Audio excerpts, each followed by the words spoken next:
YCP పాలనలో అధపాతాళానికి వెళ్లిన రాష్ట్రాన్ని కూటమి పాలనలో తిరిగి గాడిలో పెడుతున్నామన్నారు అమలాపురం ఎంపీ గంటి హరీష్. ముమ్మడివరం ఎమ్మెల్యే దాట్ల సుబ్బరాజు. ప్రజలకు సంక్షేమం, అభివృద్ధి అందించే సత్తా ఒక్క ఎన్డీఏ ప్రభుత్వానికే ఉందన్నారు. ముమ్మిడివరం నగర పంచాయతీ పరిధిలోని 18వ వార్డులో నిర్వహించిన సుపరిపాలనలో తొలి అడుగు కార్యక్రమంలో కూటమి నాయకులతో కలిసి పాల్గొన్నారు. ఎన్డీఏ ప్రభుత్వం అమలు చేస్తున్న పథకాలను, అభివృద్ధిని ప్రజలకు వివరించారు నేతలు.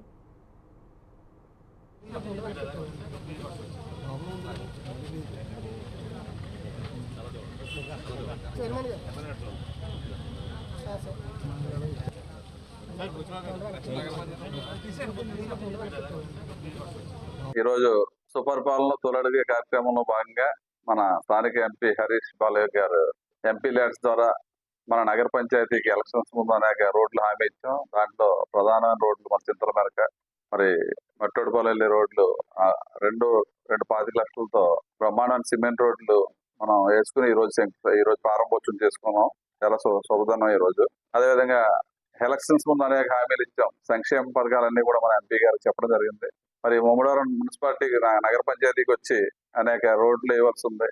అదేవిధంగా ఏదైతే మన నగర పంచాయతీకి పోలమ్మ చెరువు గట్టు ఉందో ఆ చెరువు గట్టుని మరి ఓఎన్జీసీ నిధులు కానీ, రిలయన్స్ నిధులు కానీ తెచ్చి ₹1 కోటి తెచ్చి వాకింగ్ ట్రాక్, మన ప్రజలందరికీ ఉపయోగపడేలా వాకింగ్ ట్రాక్, చుట్టూ LED లైటింగ్, పార్క్ కింద చేస్తానని హామీ ఇచ్చాం.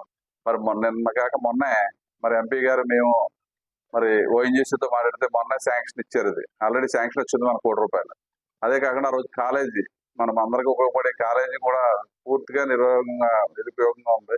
ఆ కాలేజీ, డిగ్రీ కాలేజీ కూడా 3 ఎకరాల 20 సెంట్లు మేము అధికారంలోకి వచ్చిన తర్వాత ఎంపీ గారు మేము కూడా మన రాష్ట్ర ప్రభుత్వం దృష్టికి తీసుకెళ్లి 3 ఎకరాల 20 సెంట్లు మన డిగ్రీ కాలేజీ ఏర్పాటు చేసి ఆ డిగ్రీ కాలేజీలో కూడా కన్స్ట్రక్షన్ చేయాలనే ఉద్దేశంతో మొన్న ఎంపీ గారు మేము కెనరా బ్యాంక్ ఎండి గారి దగ్గరికి బెంగళూరు వెళ్ళి ఆయన రిక్వెస్ట్ చేయగా ఆయన ఒక 5 రూములకి ₹1 కోటి కూడా కెనరా బ్యాంక్ కూడా శాంక్షన్ ఇచ్చింది. అది కూడా తొందరలో పూర్తి చేస్తాం. ఈ రోజు సుపరిపాలన తొలడిగే కార్యక్రమంలో భాగంగా మన స్థానిక ఎంపీ హరీష్ బాలయ్య గారు ఎంపీ ల్యాడ్స్ ద్వారా మన నగర పంచాయతీకి ఎలక్షన్స్ ముందు అనేక రోడ్లు హామీ ఇచ్చాం. దాంట్లో ప్రధానమైన రోడ్లు మన చింతల మేరక, మరి మట్టోడిపాలెం. కర్నూలు జిల్లా ఆలూరులో కూటమి ప్రభుత్వం చేపట్టిన సుపరిపాలనలో తొలి అడుగు కార్యక్రమంలో ఆలూరు నియోజకవర్గ టీడీపీ ఇన్ఛార్జ్ వీరభద్ర గౌడ్ పాల్గొన్నారు. ఆలూరు పట్టణంలో ఇంటింటికి వెళ్లి సూపర్ 6 పథకాల అమలుపై ప్రజలకు వివరిస్తూ కరపత్రాలు పంచారు. ప్రజల అభిప్రాయాలను అడిగి తెలుసుకున్నారు. కూటమి పాలనలో వివక్ష లేకుండా పథకాలను అందిస్తున్నామని ఈ సందర్భంగా వీరభద్ర గౌడ్ తెలిపారు. ఆంధ్రప్రదేశ్లో కూటమి ప్రభుత్వం సంక్షేమ పథకాలను ప్రజలకు మరింత చేరువ చేసేందుకు సరికొత్త కార్యక్రమానికి శ్రీకారం చుట్టిందని అన్నారు. సుపరిపాలనలో తొలి అడుగు పేరుతో రాష్ట్ర వ్యాప్తంగా ఇంటింటి ప్రచారాన్ని పండుగ వాతావరణంలో ప్రారంభించిందని చెప్పారు. ఏడాది కాలంగా ప్రభుత్వం చేపట్టిన అభివృద్ధి, సంక్షేమ కార్యక్రమాలను ప్రజలకు నేరుగా వివరించడమే ఈ కార్యక్రమం యొక్క ముఖ్య ఉద్దేశమని తెలిపారు.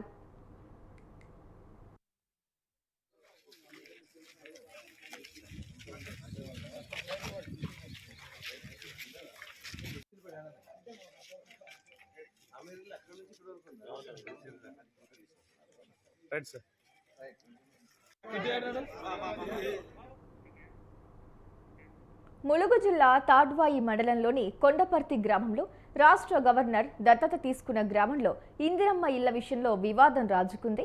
ఆ గ్రామానికి 50 ఇళ్లు మంజూరు కాగా అందులో 4 ఇళ్లను రాష్ట్ర ప్రభుత్వం కేటాయించింది. అయితే ఇందిరమ్మ ఇళ్లకు కేటాయించిన ₹5 లక్షల సరిపోకపోవడంతో ₹50,000 చొప్పున యాడ్ చేసి ఇళ్ల నిర్మాణం చేపట్టాలని నిర్ణయించారు. అయితే ఇళ్ల నిర్మాణం పేరుతో లబ్ధిదారుల నుంచి ₹50,000 లంచం తీసుకుంటున్నారని కొంతమంది ఆరోపించగా ఆ 50,000 ఇళ్ల నిర్మాణం కోసమేనని, ఎవరూ తమ దగ్గర లంచం తీసుకోలేదని లబ్ధిదారులు చెబుతున్నారు.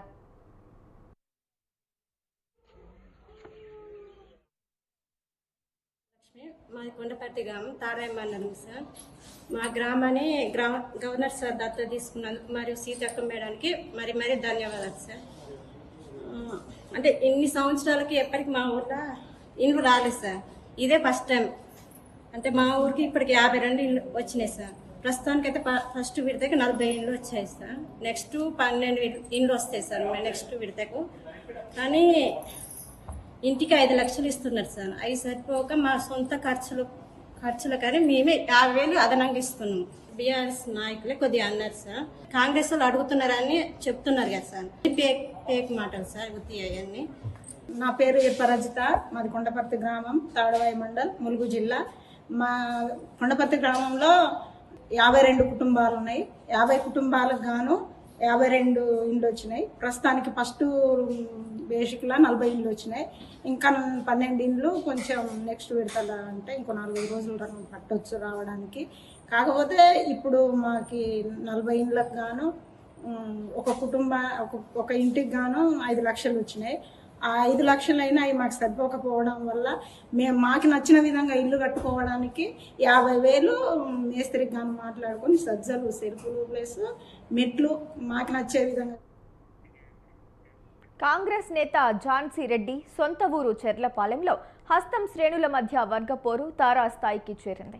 సొంత ఊరిలో సొంత పార్టీ నేతలే తిరగబడుతున్నారనే టాక్ వినిపిస్తోంది. తాజాగా జరిగిన ఓ ఘటన ఇదే సంకేతాలిస్తోంది. పార్టీ కార్యకర్తలనే కలుపుకుని పోలేని ఝాన్సీ రెడ్డి పాలకుర్తి ప్రజలకు ఏం చేస్తారనే గుసగుసలు వినిపిస్తున్నాయి.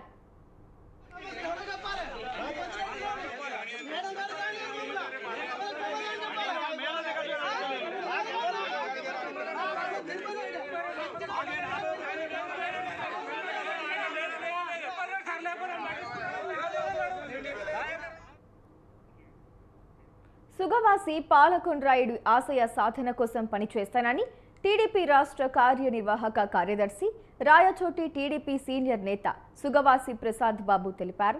మండల కేంద్రానికి సమీపంలోని భైరవగుట్ట వద్ద సుండుపల్లి మండలానికి చెందిన టీడీపీ నాయకులు సుగవాసి పాలకొండ్రాయుడు సంస్మరణ సభను నిర్వహించారు. ఈ సమావేశానికి ముఖ్య అతిథిగా సుగవాసి ప్రసాద్ బాబు హాజరయ్యారు. తాము ఎన్టీఆర్ వారసులమని, టీడీపీ కార్యకర్తలను విస్మరిస్తే సహించేది లేదన్నారు. పార్టీ ఆదేశానుసారం పనిచేస్తాం, అలాగని పార్టీకి మోసం చేస్తే ఊరుకునే ప్రసక్తే లేదన్నారు. తెలుగుదేశం గవర్నమెంట్ వస్తే మళ్ళీ మీరు కేసులు పెట్టిస్తున్నారు. గుర్తు పెట్టుకోండి, ఈ రోజు అధికారాలు వచ్చినాయి కదా అని కళ్ళు నెత్తికెక్కించుకొని పనిచేయొద్దండి. ఈ రోజు వర్గాల పేరుతో తెలుగుదేశం పార్టీ కార్యకర్తలనే వేధిస్తారా? వాళ్ళని వైసీపీ గవర్నమెంట్ లో ఉన్న కొద్దిగా న్యాయంగా వాళ్ళు ఏదో సర్దుకొని వెళ్ళిపోయారు. తెలుగుదేశం కార్యకర్తల జోలికి రాకుండా ఈ రోజు తెలుగుదేశం పార్టీ అధికారంలోకి వచ్చిన తర్వాత ఏం చేస్తున్నారు? మీరు గ్రామాల్లో వర్గాల పేరుతో తెలుగుదేశం నాయకులను అష్ట కష్టాలు పెడుతూ జైళ్లలో మగ్గుతుంటే నువ్వు ప్రసాద్ బాబుతో తిరిగినావు, నువ్వు చెంగల్రాయుడుతో తిరిగినావు, నువ్వు ఇంకోటితో తిరిగినావు. ఇదనేది మీరు వర్గాలు ప్రసాద్తో తిరుగుతాయేమి, ఇంకో నాయకుడితో తిరుగుతాయేమి, ఇంకో నాయకుడితో తిరుగుతాయేమి? ఏం బుద్ధి జ్ఞానం లేదా మీకు? చదువుకోలేదా? ఏ పార్టీల నుంచి వచ్చినారు మీరు? ఈ రోజు తెలుగుదేశం పార్టీ మిమ్మల్ని ఆదరించి కర్నూలు జిల్లాకు వర ప్రదాయినిగా మారిన వేదవతి ప్రాజెక్టును చేపట్టాలని ప్రభుత్వం తీసుకున్న నిర్ణయం పట్ల రైతుల్లో హర్షం వ్యక్తమవుతోంది. పశ్చిమ ప్రాంతంలో సాగునీరు కాదు కదా, కనీసం తాగునీటికి నోచుకోని గ్రామాలు వందల సంఖ్యలో ఉన్నాయి. ఈ నేపథ్యంలో సాగునీటితో పాటు తాగునీటిని అందించే వేదవతి ప్రాజెక్టు పనులను తిరిగి పునఃప్రారంభించాలని రాష్ట్ర మంత్రివర్గ సమావేశంలో నిర్ణయం తీసుకున్నారు. ఇదే అంశంపై కర్నూలు జిల్లా నుంచి మా ప్రతినిధి శ్రీనివాస్ మరిన్ని వివరాలను అందిస్తారు. మంత్రివర్గ సమావేశంలో కర్నూలు జిల్లా పశ్చిమ ప్రాంతంలో గత తెలుగుదేశం ప్రభుత్వంలో టేకప్ చేసి వైసీపీ ప్రభుత్వంలో నిలిచిపోయిన పనులను తిరిగి ప్రారంభించాలని తీసుకున్న నిర్ణయం పట్ల కర్నూలు జిల్లా రైతాంగంలో హర్షం వ్యక్తమవుతుందని చెప్పవచ్చు. ప్రధానంగా కర్నూలు జిల్లా పశ్చిమ ప్రాంతంలో సాగునీటికి నోచుకోక వందల గ్రామాల ప్రజలు ఉపాధి కోసం ఇటు తెలంగాణ, కర్ణాటక ప్రాంతాలకు వలసలు వెళ్తడం జరుగుతుంది. కేవలం వర్షాధారంపై ఆధారపడి మాత్రమే పంటలు సాగు చేయడం జరుగుతుంది. సరైన వర్షపాతం నమోదు కాకపోతే మాత్రం ఇటు కూలీలతో పాటు రైతులు కూడా ఉపాధి కోసం ఇతర రాష్ట్రాలకు వలసలు వెళ్లాల్సిన పరిస్థితి ఏర్పడింది. ఈ నేపథ్యంలో కాంగ్రెస్ నేత కోట్ల జయసూర్య ప్రకాష్ రెడ్డి ఇదే విషయాన్ని అప్పటి తెలుగుదేశం ప్రభుత్వ అధినేత చంద్రబాబు నాయుడు దృష్టికి తీసుకొచ్చారు. ప్రధానంగా కాంగ్రెస్ నుంచి తెలుగుదేశం పార్టీలోకి చేరేందుకు అప్పటి కాంగ్రెస్ నేత కోట్ల జయసూర్య ప్రకాష్ రెడ్డి ఒక 2 ప్రాజెక్టులకు టేకప్ చేస్తానంటే తాను తెలుగుదేశం పార్టీలో చేరేందుకు సిద్ధమని అప్పట్లో ప్రకటించడంతో ఇదే విషయాన్ని కొంతమంది తెలుగుదేశం పార్టీ నేతలు అప్పటి ముఖ్యమంత్రి నారా చంద్రబాబు నాయుడు దృష్టికి తీసుకువెళ్లడంతో ఆయన ఈ మేరకు కుందేవులతో పాటు కోట్ల సూర్యప్రకాష్ రెడ్డి చేసిన ప్రతిపాదనల మేరకు వేదవతి ప్రాజెక్టుతో పాటు గుండ్రేగల ప్రాజెక్టుకు కూడా నిధులతో పాటు పాలనా పరంగా అనుమతులు మంజూరు చేయడం జరిగింది. ఇందులో భాగంగానే ఇటు ఆలూరు నియోజకవర్గ పరిధిలోని వేదవతి ప్రాజెక్టు, ఈ ప్రాజెక్టుకు సంబంధించి 1,929 కోట్ల రూపాయలను నిధులను మంజూరు చేస్తూ 2019లో అనుమతులు మంజూరు చేశారు. అప్పట్లో ఈ ప్రాజెక్టు నిర్మాణాలను చేపట్టిన ఓ సంస్థ దాదాపు 106 కోట్ల రూపాయలతో పనులు చేపట్టగా, ఆ సమయానికి రాష్ట్రంలో ఎన్నికలు జరగడం, తెలుగుదేశం ప్రభుత్వం స్థానంలో వైసీపీ ప్రభుత్వం అధికారంలోకి రావడం, వైసీపీ ప్రభుత్వ అధినేత అప్పటి ముఖ్యమంత్రి వైఎస్ జగన్మోహన్ రెడ్డి రాష్ట్ర వ్యాప్తంగా నిర్మాణంలో ఉన్న ప్రాజెక్టు 25% లోపు అంచనా వ్యయంలో 25% లోపు జరిగిన పనులన్నీ నిలిపివేస్తూ జీవో నంబర్ 365 జారీ చేశారు. ఇందులో భాగంగానే వేదవతి ప్రాజెక్టు కూడా కేవలం 6.65% మాత్రమే పని జరిగినందువలన ఆ పని నిలిపివేయడం జరిగింది. ప్రధానంగా ఈ వేదవతి ప్రాజెక్టుని తిరిగి పునఃప్రారంభించాలని నిన్న జరిగిన రాష్ట్ర మంత్రివర్గంలో తీసుకున్న నిర్ణయంతో ఇటు ఆలూరుతో పాటు ఆదోని నియోజకవర్గ పరిధిలోని కౌతాలం, ఆదోని మండలాల రైతులలో కూడా హర్షం వ్యక్తం అవుతుందని చెప్పవచ్చు. ఈ ప్రాజెక్టును పరిశీలిస్తే మాత్రం అగరి వద్ద ప్రవహిస్తున్న వర్షాకాలంలో ప్రవహిస్తున్న ఈ నీటిని దాదాపు 8 టీఎంసీల నీటిని ఒక లిఫ్ట్ ద్వారా ఒక కెనాల్ని తవ్వి ఆ కెనాల్ నుంచి ఒక 2 రిజర్వాయర్లు నిర్మించి ఆ 2 రిజర్వాయర్లలో 4.25 టీఎంసీల కెపాసిటీతో 2 రిజర్వాయర్లలో నీటిని నిల్వ చేయడంతో పాటు ఇటు అగరి నుంచి ఆలూరు వరకు ఒక ప్రధాన కాలువ తవ్వకం చేయడం ద్వారా ఆ కాలువకు 2 వైపుల పరిసరాలలో ఉన్నటువంటి రైతాంగానికి కూడా మొత్తం 80,000 ఎకరాలకు సాగునీటిని అందించాలన్నది లక్ష్యం. ఇటు ఆలూరు నియోజకవర్గంతో పాటు ఆదోని నియోజకవర్గ పరిధిలోని ఆదోని కౌతాలం మండల పరిధిలోని కూడా 80,000 ఎకరాలకు ఆయకట్టు భూములకు సాగునీరు అందించడంతో పాటు 160 గ్రామాలకు తాగునీటి కూడా సమస్య పరిష్కారం అయ్యే అవకాశం ఉంది. ప్రధానంగా ఈ ప్రాజెక్టు వ్యయాన్ని పరిశీలిస్తే 1,929 కోట్లలో అత్యధిక భాగం కేవలం భూసేకరణ కోసమే ఖర్చు చేయాల్సి ఉంది. ప్రధానంగా 2 రిజర్వాయర్ల కింద ఉన్నటువంటి 4,700 ఎకరాలను భూసేకరణ చేయాల్సింది. ఇందులో కొంత భాగం ప్రభుత్వ భూములు పోను, మిగిలిన భూములు మాత్రం రైతులకు నష్టపరిహారం చెల్లించి తీసుకోవాల్సి ఉంది. ఇదే ఈ ప్రాజెక్టుకు పెద్ద భారంగా మారింది. ప్రస్తుతం రాష్ట్ర ప్రభుత్వం తీసుకున్న నిర్ణయం వలన ఇటు వేదవతి ప్రాజెక్టు తిరిగి టేకప్ చేయాలనే నిర్ణయం మేరకు ఇటు ఆలూరు నియోజకవర్గంతో పాటు ఇటు ఆదోని నియోజకవర్గం పరిధిలో కూడా రైతులలో హర్షం వ్యక్తమవుతుంది. ఈ ప్రాజెక్టు నిర్మాణం జరిగితే మాత్రం ఆలూరు నియోజకవర్గంలో వలసలు నివారించడంతో పాటు ఇటు కూలీలకు కూడా ఉపాధి చూపే అవకాశాలు అయితే కనిపిస్తున్నాయి. రాష్ట్ర ముఖ్యమంత్రి నారా చంద్రబాబు నాయుడు తీసుకున్న ఈ నిర్ణయంతో త్వరలోనే ఈ ప్రాజెక్టుకు నిధులు కేటాయించి పనులు త్వరలోనే ప్రారంభమయ్యేలాగా చొరవ చూపాలని కూడా రైతులు డిమాండ్ చేస్తున్న పరిస్థితి కనబడుతుంది. కెమెరా పర్సన్ లోకేష్ శ్రీనివాస్, స్వతంత్ర న్యూస్, ఆలూరు, కర్నూలు జిల్లా. రైట్, మరిన్ని డీటెయిల్స్ చూస్తే ఇంజనీరింగ్ కార్మికుల సమస్యలను వెంటనే పరిష్కరించాలని డిమాండ్ చేస్తూ ప్రకాశం జిల్లా మార్కాపురం పురపాలక సంఘం వద్ద సమ్మెకు దిగారు. జీవో నెంబర్ 36ని అమలు చేసి ఇంజనీరింగ్ కార్మికులందరికీ 21,000 రూపాయల వేతనం ఇవ్వాలన్నారు. అలాగే సంక్షేమ పథకాలు, రిటైర్మెంట్ బెనిఫిట్స్ కల్పించాలని వారు డిమాండ్ చేశారు.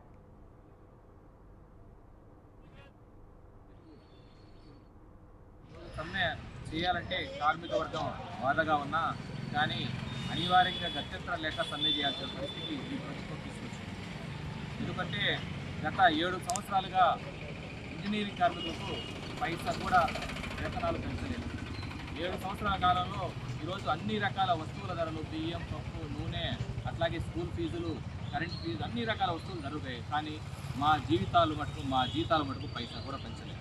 దీంతో కార్మికులు చాలీ వేతనాలతో దుర్భరమైన జీవితం మన మార్కాపురం మున్సిపల్ ఇంజనీరింగ్ కార్మికులు అట్లాగే రాష్ట్ర వ్యాప్తంగా మున్సిపల్ కార్మికులు ఇబ్బంది పడుతున్నారు. కాబట్టి మరో పక్క ఈరోజు ఇదే మున్సిపాలిటీలో రాష్ట్ర వ్యాప్తంగా పనిచేస్తున్న పారిశుద్ధ కార్మికులు మటుకు 21,000 వేతనం పెంచింది. కానీ అదే స్థాయిలో పనిచేస్తూ ఈరోజు ఇంజనీరింగ్ విజయనగరం జిల్లాలో pump house wall pump operators సమ్మెకు దిగారు. సంతకవిటి మండలం జవాం గ్రామం, రేగిడి మండలం బొడ్డవలస గ్రామాల్లో పనిచేస్తున్న ఆపరేటర్లు ఆందోళన బాట పట్టారు.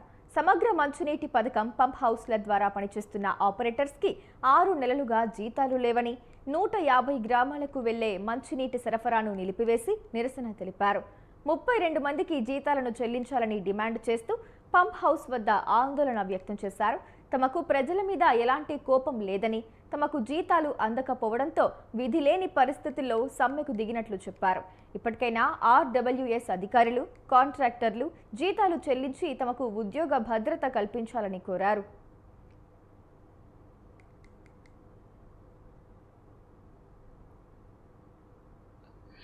జావం పంప్ హౌస్ నుంచి మాట్లాడుతున్నాం కాబట్టి దయించి మా జీతాలు మాకు ఇప్పించాలని కోరుకుంటున్నాం. ఇదిగో ఇస్తాం అదిగో ఇస్తాం అన్నారు, ఇవ్వట్లేదు.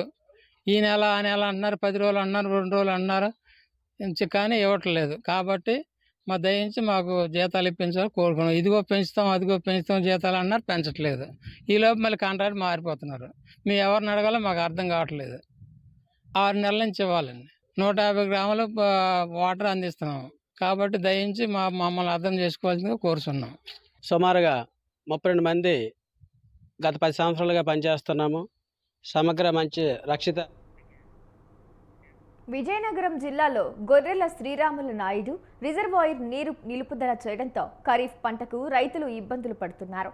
వంగర మండలం మడ్డువలస గ్రామంలోని గొర్రెల శ్రీరాములు నాయుడు రిజర్వాయర్ నుంచి ఈ నెల 7వ తేదీన నీటిని విడుదల చేసి తర్వాత నిలిపివేశారు. దీంతో ఖరీఫ్ పంటకు వరి ఆకు వేసిన రైతులు ఇబ్బందులు పడుతున్నారని అంటున్నారు.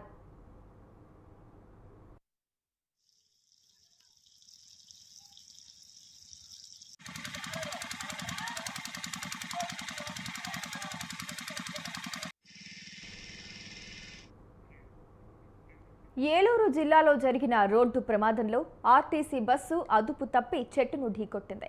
ఈ ప్రమాదంలో 30 మంది ప్రయాణికులకు గాయాలయ్యాయి. ఈ ఘటన చింతలపూడి మండలం వెనకలపల్లి గ్రామ శివారులో చోటు చేసుకుంది. తెలంగాణకు చెందిన సత్తుపల్లి డిపో బస్సు ఉదయం సత్తుపల్లి నుండి ఏలూరు బయలుదేరింది.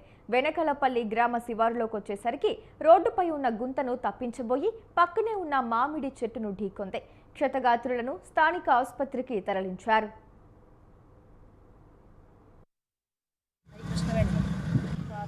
జనాలు ఎక్కారు, టికెట్లు కొట్టారు. వెనకరపల్లి ఒక టికెట్లు కొట్టారు. జస్ట్ అట్లా వచ్చి కూర్చొని నేను ఎస్ఆర్ క్లోజ్ చేస్తూ ఉన్నాను. ఈ పెద్ద గొయ్యి ఉంది, ఆ గొయ్యి తెప్పిపోయి సడన్గా చెట్టు తగిలిందండి. సౌండ్ వచ్చేసింది. సడన్గా చూసి చెట్టు వేసుకున్నాను. బస్సులో వల్ల లోపల పడిపోయింది. బయట అయితే ఎవరు పడలేదు, ఇద్దరు లోపలికి కింద పడిపోయారు. ఇద్దరు ముగ్గురు బాగా దెబ్బలు లేదు. ప్రజెంట్ అందరూ బాగానే ఉన్నారు. కొన్ని దెబ్బలు వేసి చింతపూడి హాస్పిటల్కి అంబులెన్స్కి పంపించారు. అవి కృష్ణవేణి తోపరంలో జనాలు ఎక్కారు, టికెట్లు కొట్టారు. వెనకరపల్లి ఒక టికెట్లు కొట్టారు. జస్ట్ అట్లా వచ్చి కూర్చొని నేను ఎస్ఆర్ క్లోజ్ చేస్తూ ఉన్నాను. కర్నూలు జిల్లా మంత్రాలయం వద్ద తుంగభద్ర నదిలో గల్లంతైన 3 మృతదేహాలు లభ్యమయ్యాయి. ప్రమోద్, అజిత్, సచిన్ మృతదేహాలుగా పోలీసులు గుర్తించారు. పుణ్య స్నానాలకు వెళ్లి 3 యువకులు గల్లంతయ్యారు. మృతదేహాలను పోస్టుమార్టం నిమిత్తం ఎమ్మిగనూరు ఏరియా ఆసుపత్రికి తరలించారు. మృతులను కర్ణాటక రాష్ట్రం హసన్కు చెందిన వారిగా పోలీసులు గుర్తించారు.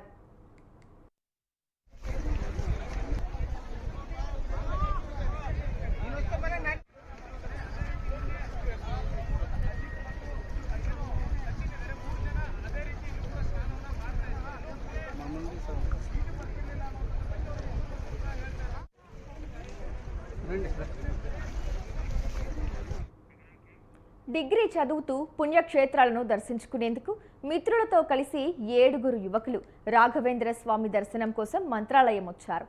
3 యువకుల మృతితో విషాద ఛాయలు అలుముకున్నాయి.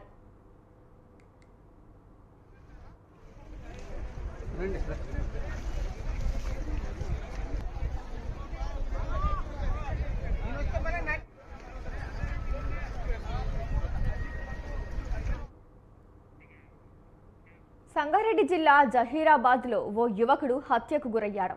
మొహల్లా ప్రాంతానికి చెందిన తాజుద్దీన్ను దుండగులు హత్య చేసి బావిలో పడేశారు. నాగులకట్ట మసీదు నుంచి తాజుద్దీన్ను శనివారం 2 వ్యక్తులు బైక్పై ఎక్కించుకుని తీసుకెళ్లారు. ఆదివారం అతడి మృతదేహాన్ని గుర్తించారు. తాజుద్దీన్ను బైక్పై తీసుకెళ్తున్న దృశ్యాలు సీసీ కెమెరాలో రికార్డయ్యాయి. ఈ ఘటనపై పోలీసులు కేసు నమోదు చేసి దర్యాప్తు చేపట్టారు.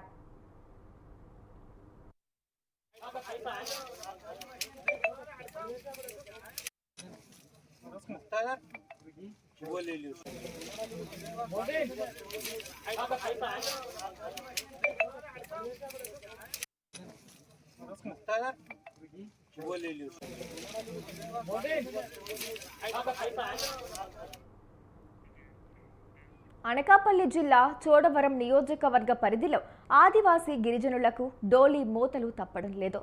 రోలుగుంట మండలంలో ఓ గర్భిణీకి నొప్పులు రావడంతో ఆమె భర్త డోలీ కట్టుకుని సుమారు 4 కిలోమీటర్లు తీసుకెళ్లాల్సి వచ్చింది. 7 గంటలకు వస్తే వీళ్ళు 9 గంటలకు వచ్చారు. వాస్తవానికి డోలీ మోతలు లేకుండా ఉండాలనే ఉద్దేశంతో అనకాపల్లి జిల్లా కలెక్టర్ వైబీ పట్నం నుండి లోసంగి వయా పెదగోరు గ్రామాలకు బీటీ రోడ్డు నిర్మాణానికి 2,50,00,000 రూపాయల నిధులు మంజూరు చేశారు. కొంతమేర పనులు జరిగాక ప్రభుత్వం బిల్లులు చెల్లించలేని రోడ్డు నిర్మాణాన్ని నిలిపివేశారు. జరిగిన కాస్త రోడ్డు పనులు కూడా భారీ వర్షాలకు కొట్టుకుపోవడంతో ఆ మార్గంలో వాహనాలు వచ్చే పరిస్థితి లేదు. అత్యవసరమైతే ఇలాగే డోలీలో మోసుకుంటూ వెళ్లాల్సిన పరిస్థితి నెలకొంది. దీంతో ఆ రోడ్ల నిర్మాణం పూర్తి చేయాలని గిరిజనులు కోరుతున్నారు. మేము 7 గంటలకు వస్తే వీళ్ళు 9 గంటలకు వచ్చారు. ఇంకో మధ్యదారిలోనే మాకు డెలివరీ అయిపోయారు. ఇదిగో మరుసటిగా డెలివరీ అయిపోయారు. ఏలూరు జిల్లాలో గ్యాస్ సిలిండర్ లారీ బోల్తా పడింది. బ్రేక్ పని చేయకపోవడంతో అదుపు తప్పి బోల్తా పడింది. అందులో గ్యాస్ సిలిండర్లు ఉండటంతో స్థానికులు భయాందోళనకు గురవుతున్నారు. కుక్కునూరు మండలం అల్లిగూడెం గ్రామంలో ఈ ఘటన జరిగింది.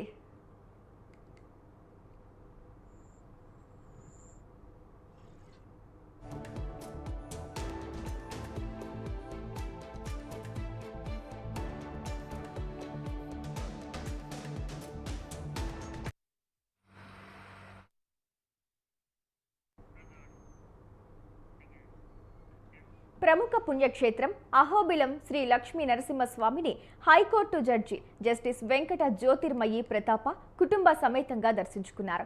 వీరికి దేవస్థానం ప్రధాన అర్చకులు కిడాంబి వేణుగోపాల స్వామి, వేద పండితుల బృందం పూర్ణ కుంభంతో స్వాగతం పలికారు. జడ్జి దంపతులు ఎగువ దిగువ అహోబిలం శ్రీ లక్ష్మీ నరసింహస్వామి వార్లకు పూజలు చేశారు. వేద పండితులు వారిని ఆశీర్వదించి తీర్థ ప్రసాదాలను అందించారు.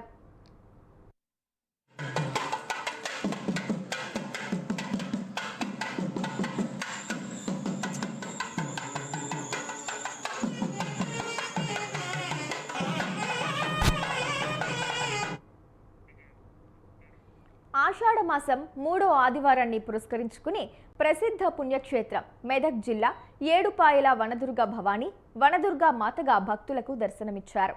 ఆలయ ప్రధాన అర్చకులు శంకర్ శర్మ అమ్మవారిని వివిధ రకాల మొక్కలతో విశేష అలంకరణ చేశారు. తెల్లవారుజామున ఆలయ అర్చకులు అమ్మవారికి అభిషేకం, సహస్రనామార్చన, కుంకుమార్చనతో ప్రత్యేక పూజలు నిర్వహించారు. ఆలయం గర్భగుడి ముందు ఉన్న మంజీరా నది పాయలో భక్తులు నదీ స్నానం ఆచరించి అమ్మవారిని దర్శించుకుని మొక్కులు చెల్లించుకున్నారు.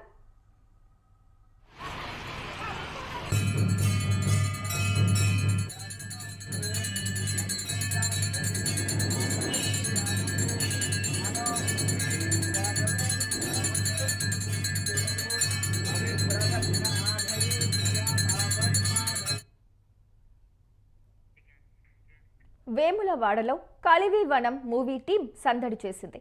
ఆషాఢ మాసం సందర్భంగా శ్రీబద్ది పోచమ్మ అమ్మవారికి బోనం సమర్పించారు. గ్రామీణ నేపథ్యంలో పాటు చిన్నారులే ఇతివృత్తంగా తీసిన ఈ సినిమా త్వరలోనే విడుదల కాబోతోంది. ప్రేక్షకులందరూ ఆదరించాలని మూవీ టీం కోరింది.